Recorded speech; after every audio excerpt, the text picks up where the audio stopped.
Welcome, class. Today the first thing we will be going over is two-step equations. For two-step equations, the 2 stands for two operations. So when you look at a two-step equation, the first thing you want to do is you want to isolate your variable and the number in front of it on one side and then have your constants on the other side. For instance, let's look at this example right here. First, we want to subtract 4 from both sides.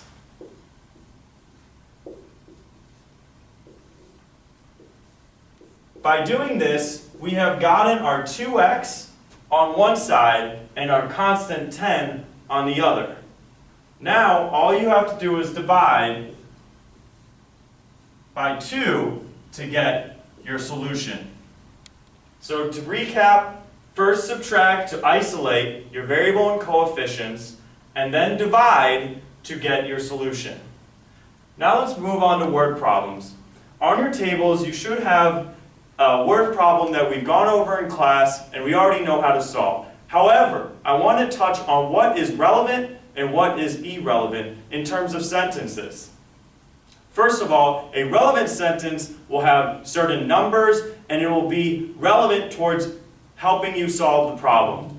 An irrelevant sentence will have just background information that doesn't help us solve the problem, it just gives us a context.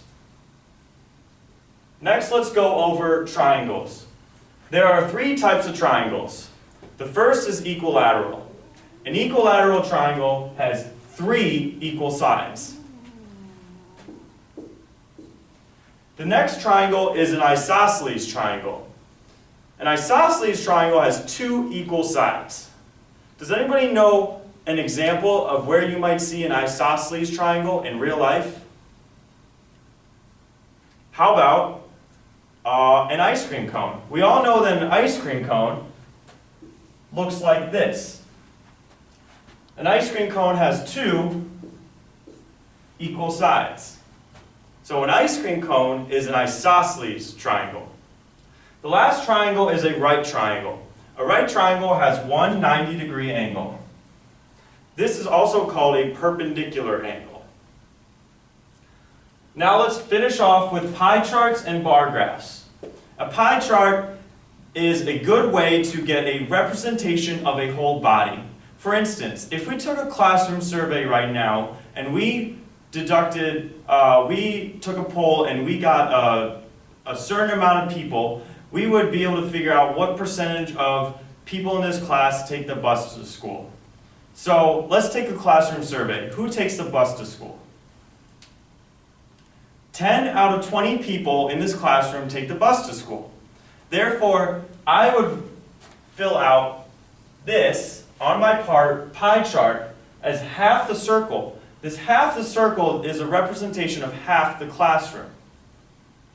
Let's move on to bar graphs. A bar graph has a variable called the independent variable on the bottom. These are our different variables that we are measuring, and we're measuring it relative to the dependent variable. In this case, we have height as our dependent variable, and different categories that are animals as the independent variable. Now I will finish off with our classroom cheer.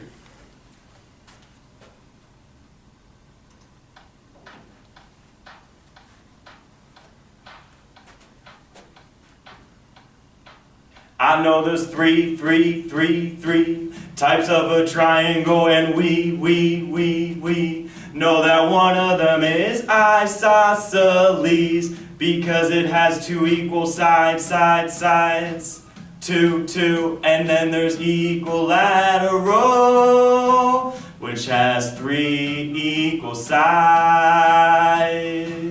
If it has a right angle and that's it, then it's called a right. That was easy, right?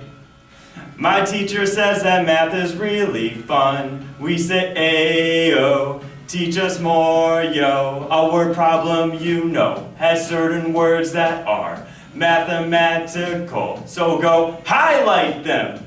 An operation can happen once or twice. So go mark your steps and check them twice.